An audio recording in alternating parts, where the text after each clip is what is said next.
Hey, I'm back.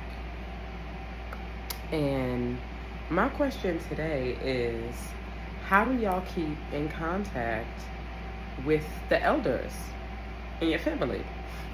So that leads me to my grandmother's surprise 90th birthday that happened this past weekend in Florida.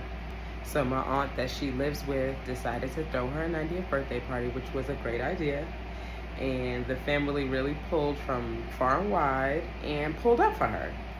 So it was exciting. I was excited to see her and honor her. I was excited to have um, a vacation with my immediate family, and I was excited to see, relatives who I haven't seen in some years.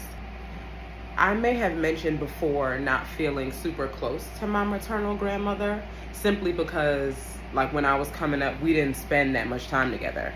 I spent more time with my paternal side of the family, and especially my paternal grandmother. And she passed when I was in elementary school. And so it still seemed to me like, although she passed so long ago, that I was closer to her than my maternal grandmother, simply because of time spent, right? And so although I'm excited, there's like an apprehension there because it's just lack of familiarity and just lack of information. And I believe there was one time my mother might have been like, well, call your grandmother, or call your auntie, or something, something. And I was just like, why would I do that? Considering we don't have a rapport. Like, just because we're family by blood doesn't always mean it feels like family. And, at a certain point, it just kind of was what it was. I wasn't like mad at it or anything, but I just had to tell my mother, like, that relationship is not there. And it can be there, like, it has to be built upon, but I would be feeling like I'm calling a stranger a little bit. Straight like that. Like, I wasn't placing blame, I was just saying what it was. And my mother shared that conversation with my grandmother, and she hastily called me. And I don't like telephone, but I knew it was coming from a good place. My mother calling her and letting her know. And so my grandmother called me, and she just was showing me love, like, how you doing? I just want to tell you that I love you, that kind of jazz. And so it was nice, and I was like, I love you too. But just, wanting to acknowledge, like, it wasn't there before. No harm, no foul. So with the previous ways that I felt, like, like they're feeling distance and things, I want to say I saw a video by Patrick Bet-David, and he was asking, how much money would you pay to see one of your ancestors, to watch 100 hours of their footage? And it's like, we see pictures of our family and photos, and we don't know, we don't know them, we don't know their names. We're like, who is this? Who is that? You know what I mean? We don't know what they sound like. We don't know what their personality was like. And when he said that, it totally shifted my perspective. It was like, it became more about future and how having footage of them, how that can live on for the future, right? So like, how my kids, my brother's kids, like my niece, would be able to learn family members, be able to study them by simply having footage of them, having video of them. So then that charged me to be like, ooh, like, I got an interview. Like, I want to have this information. I want to know it for myself. Like, when I guess when we're young, we don't think about it in the same way, or at least I didn't. Because I have a different appreciation now. Like, there's certain things I want to know. There's specific questions that I want answered. And so that's the mission that I've been wanting to be on. Like, I've been wanting to interview my grandmother about her life. I actually came across this footage from my brother Troy, who is working on a really great show right now. It's called The Ethos. It has a few episodes up on YouTube, so I'll link that here so you can also check it out. But Patrick Bet-David talked about the significance that having that footage could be for future generations. How we'd feel so much closer, how we'd feel connected when we look at those pictures and know, oh, this is what my grandmother sounds like. This is what my grandfather, these were his dreams and aspirations, or my uncle or my dad even, like, just how important that footage could be when they're no longer here, how important that footage could be for generations to come. So that's what I set out to do. That also shifted it feeling about me and made it more about the whole. Fast forward, we're at the surprise party. And because we got there early, because Mama Jew's anxiety was on high, we got there an hour early, so we was able to let the party, you feel me, get started and see it move into action and come to a close. So she walked in and it was all surprise, and you could just see she was gagged. She was honestly gagged, and just, you could see the joy. And it just felt really special to capture it, to capture the moments. Surprise! Happy birthday! Hey, Mama Love! Happy birthday!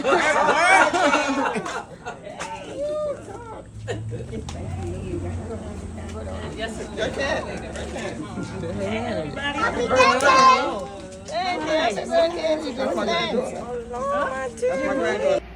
My mother was so excited to see her mother because it had been some years, and so that felt really special.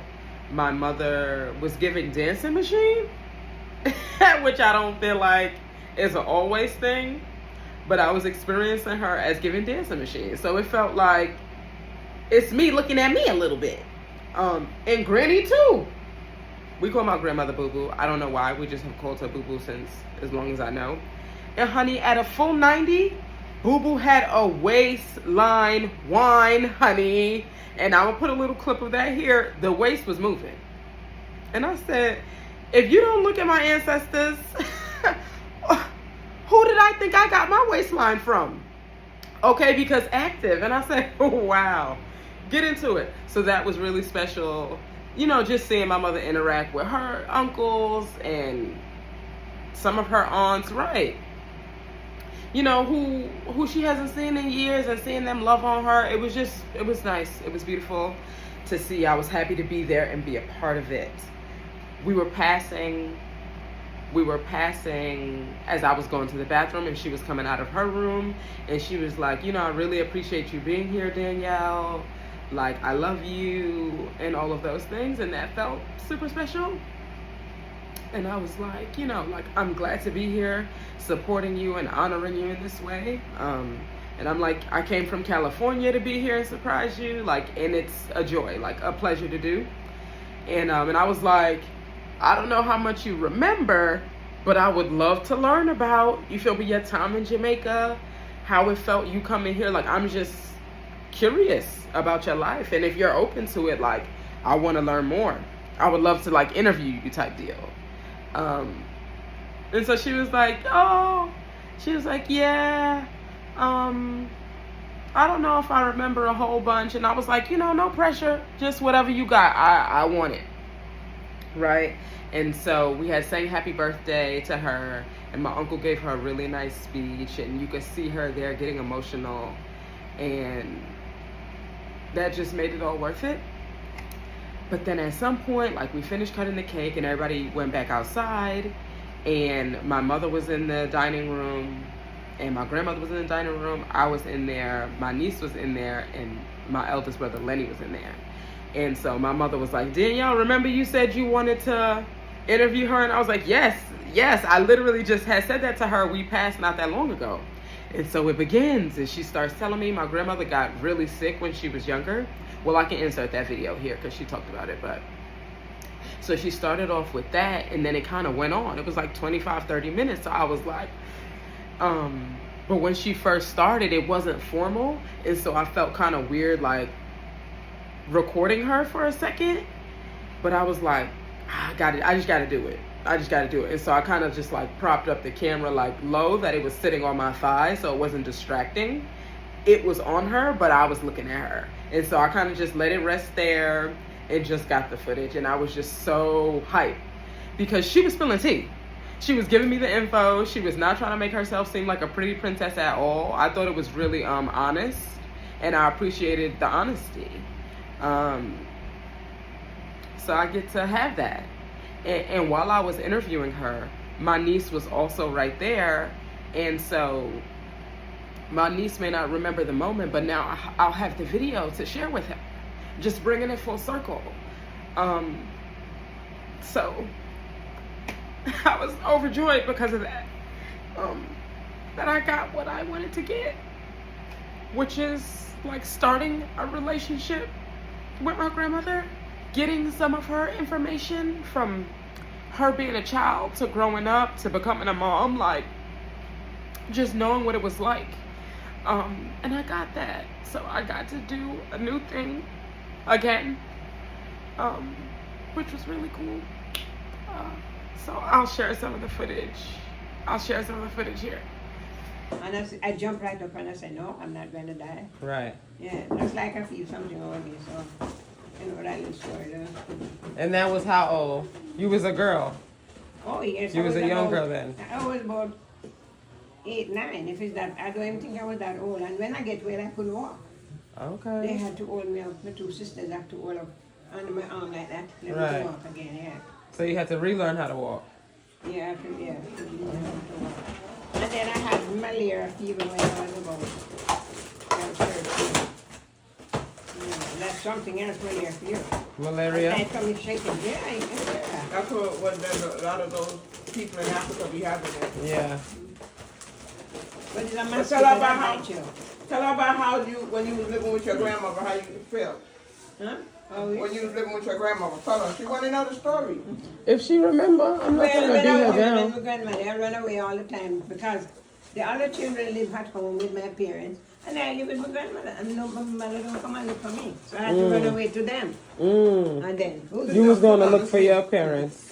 and the other sisters that follow me, they always say, "Go to your grandmother, go to your old grandmother," and they always running me away. Oh. Yeah, then I'm going to.